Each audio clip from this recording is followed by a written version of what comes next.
कूड़े के टीलों की इबारत सीतापुर की सच्चाई को बयां करने में कोई कसर नहीं छोड़ रही। हाल फिलहाल चुनाव की तपिश में ढेर के बीच पट रही सराय नदी और शहर का अतिक्रमण है। मुद्दा बना तो पूर्व विधायक राकेश राठौर भी कुछ बोलने से नहीं चूक रहे। कहते हैं कि काफी कुछ लिखा पढ़ा लेकिन काम ना आया। स्टार इंडिया लाइव में खास बातचीत की पूर्व विधायक राकेश राठौर से। आप भी सुने लेकिन गौर से। स्टार इंडिया लाइव में आपका स्वागत है। इस वक्त हम अपने साथ में हमारे सीतापुर के जो पूर्व विधायक हैं राकेश राठौर जी, हम उनके साथ में हैं। उनसे बातें करेंगे, उन मुद्दों को भी उकेरेंगे कि जो उन्होंने कुछ किए और कुछ करने बाकी हैं। राकेश राठौर जी, आपका स्वागत है स्टार इंडिया लाइव में। हम सबसे पहले आपको बधाई देंगे कि आप हमेशा सतत प्रयासरत रहे। हम ये जानना चाहेंगे कि आपने अपने कार्यकाल में जो सराय नदी थी, एक संजीवनी रही है। आपने सराय नदी पर काफ़ी प्रयास किए हैं, काफ़ी कार्य किए हैं। वो क्या कार्य थे? कुछ अधूरे भी हैं और कुछ पूरे भी किए जी। जब मैं विधायक बना लोगों के सहयोग से, तो मैंने सराय नदी के ऊपर काम चालू किया। सराय नदी बड़ी दुर्दशा का शिकार थी। नदी को नाला का स्वरूप दिया गया था। नदी के किनारों तक, तटों तक कब्जा था और पूरी नदी सिल्ट से भरी थी। हम लोगों ने पहले तो एरा कंस्ट्रक्शन वालों का पोकलैंड मांगा, ये देखने के लिए कि काम हो सकता है। लगभग 47-48 दिन उस पर हम लोगों ने काम किया, सिल्ट हटाने पर काम किया गया। और फिर उसके बाद अपना पोकलैंड हम लोगों ने खरीदा और लगभग 9 महीने काम किया नदी के ऊपर। 5 किलोमीटर 6 किलोमीटर नदी साफ हुई। शहरी क्षेत्र में कहीं कहीं पे 1.5 से 2 मीटर तक की गाद जमा थी। सोते बंद हो गए थे और ये जो शहर के नाले गिर रहे थे, इन नालों से जो कुछ पानी दिख रहा था नदी के अपने सोते मर चुके थे। लेकिन उस खुदाई का परिणाम ये आया कि नीचे के सोते प्रवाहित हुए और नदी में स्वच्छ जलधारा निकल पड़ी और नदी फिर से जिंदा हुई। तमाम जलीय जीव जंतु आ गए, ऑक्सीजन का लेवल बढ़ गया, वाटर लेवल बढ़ा, पानी का भी स्तर ऊंचा हो गया और नदी किनारे के लगभग 5 किलोमीटर के सराउंडिंग दोनों साइड का इलाका वो था जो पानी छोड़ दिए थे जो नलों ने, वो पानी फिर से उन नलों में आया। तो नदी पानी का भी स्तर पूरे शहर के अंदर बढ़ने का काम हुआ।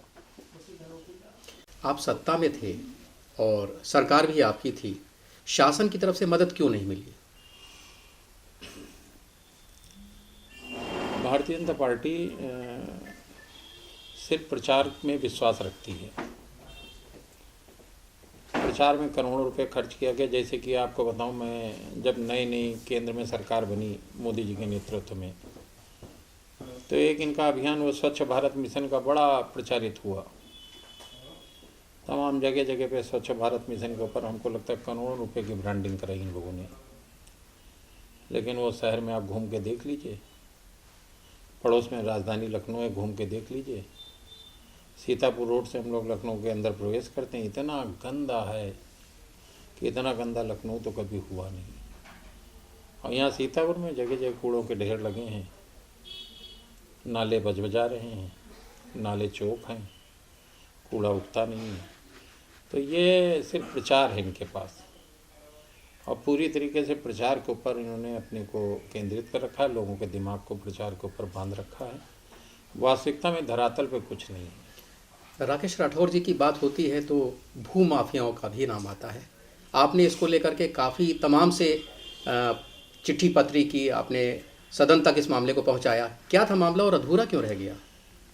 ये शहर भू माफियाओं के चुंगल में गिरफ्त में 20 सालों से था और चारों तरफ इस तरीके से भू माफियाओं ने कब्जा कर रखा था। हमारे यहाँ एक शाहजहाँपुर रोड पे आप चले जाइए तो 200 के ऊपर हत्या, लूट और डकैती वाले लोग रहते हैं और जिसकी सत्ता आती है उसमें वो हमेशा काबिज रहते हैं, शामिल हो जाते हैं। ये इनके प्रकार।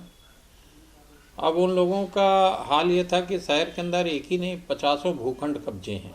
पूरी उस रोड के डेवलपमेंट रुके हैं। शाहजहाँपुर रोड पे आप देख लीजिए, विकास नहीं हुआ उन लोगों के कारण। अब हमने जब विधायक बने तो मेरे मन में था कि इनके खिलाफ कार्रवाई की जाएगी। हमने एक तरफ से जितने मुंहफाफिया शहर के अंदर थे सबके खिलाफ कार्रवाई कराने का प्रयास किया और खुद भी अपने स्तर से जितना हो सका इनके खिलाफ काम किया। लेकिन धीरे धीरे वो किसी न किसी भाजपा नेता को पकड़ते रहे, उसके बगलगिरी बनते रहे और उससे संरक्षण प्राप्त करते रहे। अब तो भाजपा के नेता हो गए वो लोग हैं। तो ये माना जाए कि सत्ता से हटने का कारण भी यही लोग रहे क्या? हाँ हाँ, जिसलिए लोगों ने हमको वोट दिया, जो काम हमारे जुम्मे पे था वो अगर ना कर मिले तो सिर्फ इसलिए कि हम सत्ता के अंदर शामिल हैं, हमारी पार्टी की सरकार है, इस इतना लेके ख्वाब में जिया जाए तो ये उचित नहीं है। आप दूसरी पार्टी में आए, जी जी। अब आप चेयरमैनी में आप दावेदारी कर रहे हैं, इसमें क्या आपका लक्ष्य है और क्या करना चाहते हैं जो बचा है? अभी जो पूर्व वाली प्रक्रिया थी उस प्रक्रिया के अंदर महिला सीट हुई थी तो पत्नी के नाम आवेदन कराया था। अब नई प्रक्रिया में क्या स्वरूप आता है तो उसके हिसाब से तय करेंगे। नगर पालिका परिषद उनके अध्यक्ष पद का चुनाव लड़ने के लिए इच्छा है। अब पार्टी नेतृत्व के ऊपर है कि अगर उनका आशीर्वाद रहता है और टिकट होता है तो आप सबके आशीर्वाद से चुनाव लड़ा जाएगा। शहर को साफ सुथरा और व्यवस्थित बनाने का काम शहर में किया क्या नयापन करेंगे? कुछ आपने अपना मैनिफेस्टो बनाया होगा। जाएगा। शहर चारों ओर से जो है अतिक्रमण से जूझ रहा है, लोगों को निकलने के रास्ते नहीं हैं। जिन जगहों पे पार्किंग होनी चाहिए वो पार्किंग बेची जा चुकी हैं लोगों को और उन पे लोगों के कब्जे हैं। तमाम ऐसे लोग हैं जो नगर पालिका चेयरमैनी का चुनाव लड़ना चाह रहे हैं जिनके होर्डिंग लगे हैं, वो खुद अवैध कब्जेदार हैं। वो खुद के खुद स्वयं अवैध कब्जेदार हैं, नगर पालिका की ज़मीनों पे कब्जा किए हैं और उन्होंने यहाँ से लेकिन नैमिष धर्म नगरी नैमिष है वहाँ तक इस कदर फील्डिंग की, इस कदर ज़मीनें कब्जा की, इस कदर सजावट की है कि बच्चा बच्चा जानता है। लेकिन चिंता न करें, इनके किसी के मंसूबे सफल नहीं होंगे।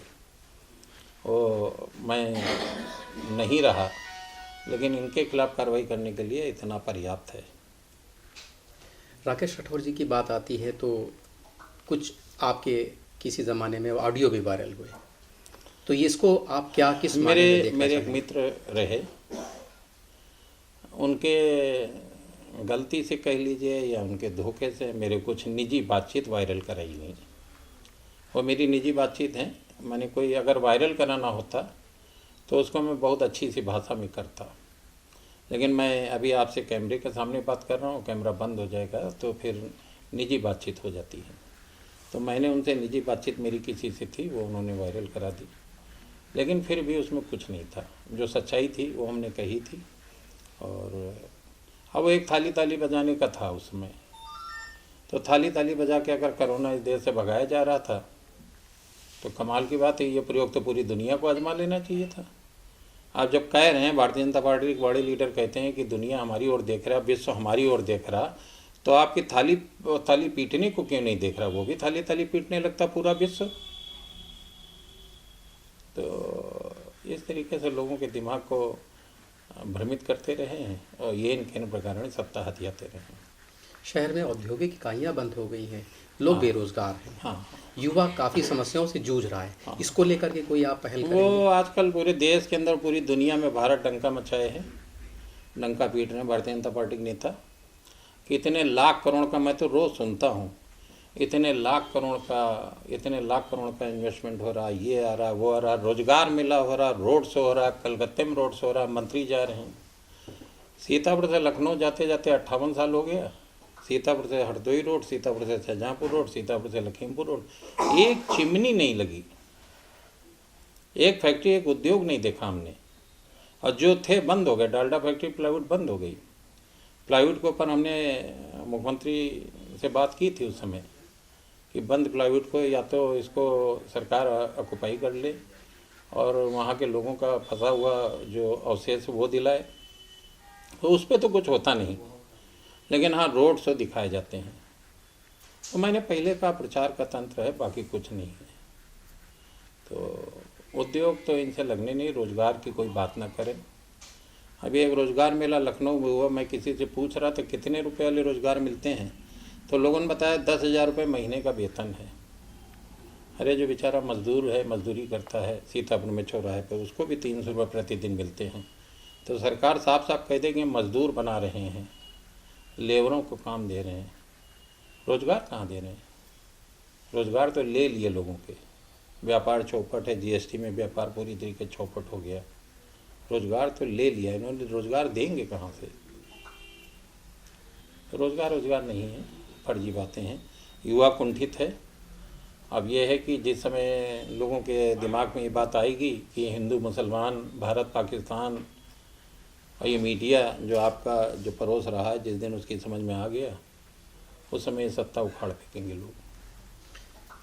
शहर का जो पानी है, गंदा पानी है, सराय नदी में जा रहा है, इसको लेकर के कुछ आपने कोई ऑब्जेक्ट? मुख्यमंत्री जी से मिला था उस समय, तो मैंने कहा था ये नाले गिरे, इनको आप पक्का करा दीजिए।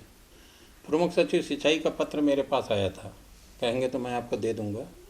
प्रमुख सचिव सिंचाई का पत्र मेरे पास आया था कि वो नाले पक्के कराए जा रहे हैं, टेंडर हो गया है, जल्द ही निर्माण चालू हो जाएगा। पत्र आए हुए 2 साल हो गया है, अब टेंडर कहाँ पे हुआ, कहाँ पे निर्माण हुआ, मुझको तो नहीं दिखा। तो इसी तरीके से है, बस घोषणाएं और घोषणाएं और घोषणाएं। तो सुना आपने कि पूर्व विधायक राकेश राठौर जी ने क्या कहा, बेबाक टिप्पणी और बेबाक बोल से पहले से ही परिचित हैं। बहुत बहुत शुक्रिया आपका स्टार इंडिया लाइव पर आने के लिए, और हम आपका शुक्रिया अदा करेंगे कि आपने अपनी बातें साझा की। आगे क्या आपका प्लान है, क्या आपका मोटो है, वो भी साझा किया, और आपका भी बहुत बहुत धन्यवाद।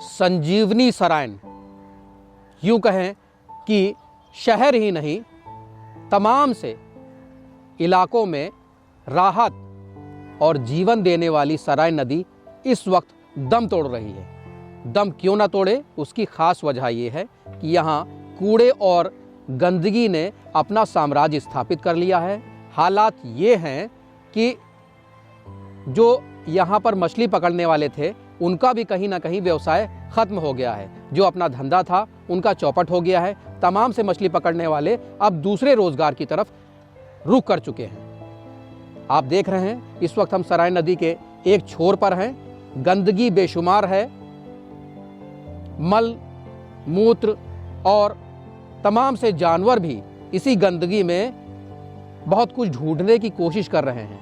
हालांकि सफाइयों के दावे तो बड़े हुए, मगर ज़मीनी हकीकत कुछ और ही है जो आपके सामने है। हमारे साथ में अमित गौड़ जी हैं, गौ सेवक हैं, इन्होंने तमाम से कार्य भी किए हैं। आपका स्टार इंडिया लाइव में स्वागत है। और हम ये जानना चाहेंगे कि जिस तरह से विकृत स्वरूप हो रहा है सराय नदी का, इसमें क्या बदलाव किए जा सकते हैं, क्या प्रयास हो सकते हैं? जी, सबसे पहले हम आपको बता दें कि यहाँ पे कितना कूड़ा भरता है। सराय नदी क्या है, नाला हो गई है, नदी का तो कोई नाम ही नहीं है। सिर्फ यहाँ पे लोग कूड़ा आते हैं, नगर पालिका गाड़ी आती है, कूड़ा डंप करती है, यहाँ पे सिर्फ यही है। और रही बात पानी की, इतना गंदा, इसमें सिर्फ गंदे जानवर जो हैं नहाते हैं, बाकी मरे हुए जानवर फेंके जाते हैं, बस यही काम रह गया इसका। अच्छा, क्या नाम है आपका? प्रवेश। प्रवेश हमारे साथ में प्रवेश हैं, जिनकी कई पीढ़ियां इस सराय नदी की संजीवनी से अमृत पा रही थी, या यूँ कहें कि इसके रोज़गार, इससे जो मछलियां निकलती थी उससे उनका रोज़गार चलता था। मगर सराय सिकुड़ गई और इस पर आसपास अतिक्रमण हो गया, कूड़े के ढेर लग गए, पानी कम हो गया और नतीजा इनका रोज़गार खत्म हो गया। हम परवेज जी से बात करेंगे। परवेज जी बताइए कि कैसे, क्या क्या हालात हो गए और कैसे रोज़गार आपका ख़त्म हो रहा है? अरे जब पानी ही नहीं आएगा तो काम चलेगा कहाँ, बंद हो जाएगा सर। पहले कितना पानी हुआ करता था? यहाँ इतना पानी हुआ करता था। ये पुल में तो बहुत गहरा था, अब तो उसमें इतना पानी बढ़ गया सर। और पहले मछलियाँ कौन कौन सी हुआ करती सब थी? मछली होती थी, जैसे रोहू है, पढ़िन है, टेंगन है, सौर है, घेंट है, बहुत मेल की मछली होती थी। इससे आप लोगों का अपना रोज़गार चलता था, कारोबार चलता था। काम चलता था। अब तो ख़त्म हो रहा है, खत्म हो गया आपका। तो अब दूसरे रोज़गार करते होंगे। अब दूसरे हम लोग लैया पट्टी लगाते हैं। तो सुना आपने कि रोज़गार कैसे ख़त्म हो रहे हैं, संजीवनी बनी सराय कैसे सिकुड़ रही है। स्टार इंडिया लाइव के लिए स्वरित मोहन सक्सेना और वली चौधरी के साथ जीशान कदीर की रिपोर्ट।